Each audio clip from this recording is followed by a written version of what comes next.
नमस्कार मित्रांनो, आजची बातमी अत्यंत धक्कादायक आणि मन सुन्न करणारी आहे। इंदुरी परिसरात घडलेल्या एका भीषण अपघाताने संपूर्ण परिसर हादरून गेला आहे। मिळालेल्या माहितीनुसार रात्रीच्या सुमारास पती पत्नी दुचाकीवरून आपल्या घरी जात होते। रस्ता तुलनेने मोकळा असल्याने वाहनाचा वेग जास्त होता, मात्र पुढे जाण्याच्या घाईत ओव्हरटेक करण्याचा प्रयत्न जीवावर बेतला। क्षणार्धात दुचाकीचा ताबा सुटला आणि समोरून येणाऱ्या टेम्पोला जोरदार धाक बसली।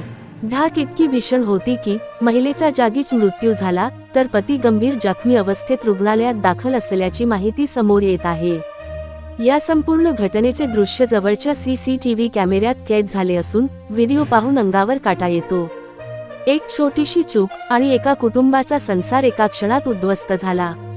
या घटनेनंतर परिसरात हळहळ व्यक्त केली जात असून नागरिकांकडून वाहतूक नियमांचे काटेकोर पालन करण्याचे आवाहन करण्यात येत आहे।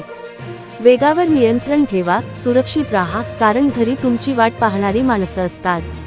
अशाच महत्त्वाच्या आणि ताज्या बातम्यांसाठी चॅनलला सबस्क्राईब करा, व्हिडिओला लाईक करा आणि तुमची प्रतिक्रिया कॉमेंटमध्ये नक्की कळवा।